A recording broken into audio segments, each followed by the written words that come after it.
लगभग जो सरप्लस था ईपीएफओ के पास वो 450 करोड़ का था, और उसके आधार पर यह है कि या तो 8.1% ही रहेगा या उससे थोड़ा सा और कम 8% भी किया जा सकता है, लेकिन उसके लिए हमें इंतजार करना पड़ेगा जो आउटकम है इस बैठक का उसके ऊपर।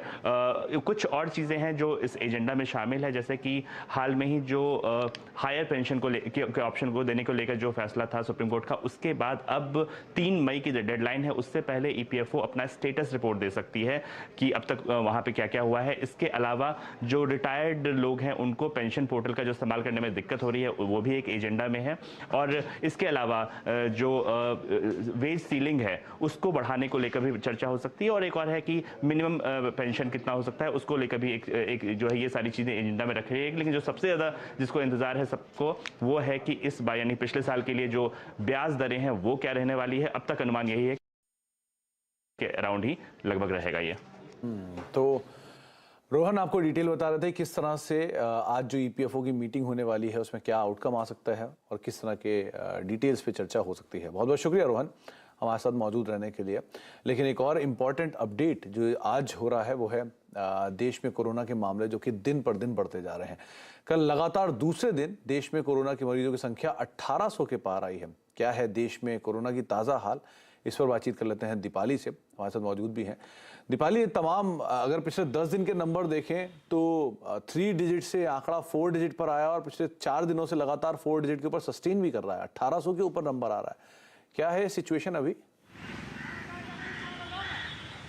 जी बिल्कुल, अगर इन नंबर्स को देखें जिनका जिक्र आप कर रहे थे तो स्थिति चिंताजनक बनती हुई दिखाई दे रही है, क्योंकि हम देख रहे हैं पिछले से 6-7 हफ्तों से हमने देखा है नए मरीजों की संख्या लगातार ऊपर चढ़ती हुई दिखाई दी है। और अगर बीते 2 दिन की बात करें तो आपने भी जैसे बताया कि 1800 से ऊपर आंकड़ा यहाँ पर दर्ज हुआ है।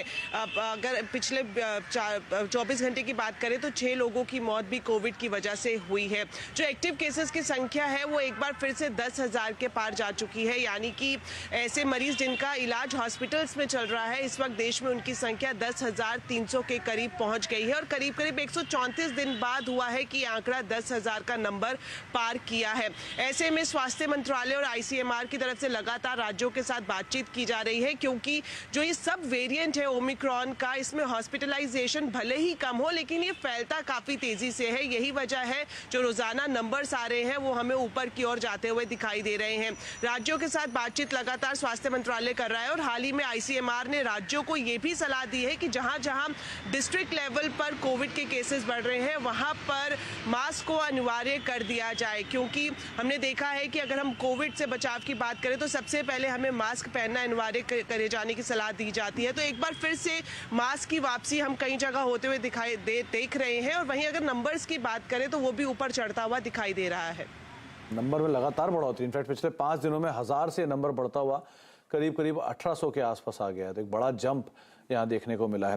शुक्रिया दीपाली ये तमाम अपडेट बताने के लिए। लेकिन इसका जो दूसरा इम्पैक्ट है वो आपको तमाम पैथ लैब कंपनीज के ऊपर दिखाई पड़ेगा। पैथ लैब स्टॉक्स कोई भी हो, चाहे डॉक्टर लाल पैथ लैब्स हो, विजय डायग्नोस्टिक हो, कृष्णा डायग्नोस्टिक हो, थायरो केयर हो, सब में आज एक अच्छी खरीदारी देखने को मिले। पूरा पैथ लैब स्पेस तेजी में है। गाबा सर, पैथ लैब स्पेस को एक बार देखिए, आज जो मूव है उसमें ये सिलेक्टिव स्टॉक्स भी कामकाज कर रहे हैं। थायरो केयर को तो फिलहाल अभी भी बिकवा लिया है, लेकिन अदरवाइज डॉक्टर लाल पैथ लैब हुआ, कृष्णा डायग्नोस्टिक हुआ, विजय डायग्नोस्टिक हुआ, सब में मूव है। यहाँ क्या करना चाहिए? मुझे मेट्रोपोलिस अच्छा लगता है। मेट्रोपोलिस पे देखा जाए तो चार्ट के हिसाब से लगता है जो बाउंस मिला है लो लेवल से अच्छा है, 1232 के आसपास ट्रेड कर रहा है। लेकिन बेसिक चार्ट स्ट्रक्चर वीक है, अगर अप मिलता है तो 1300 तक जा सकता है, स्टॉप होगा 1220 का। तो मेट्रोपोलिस पर ध्यान देना चाहिए मेरे ख्याल से। 1220 का एक स्टॉप लेके आप मेट्रोपोलिस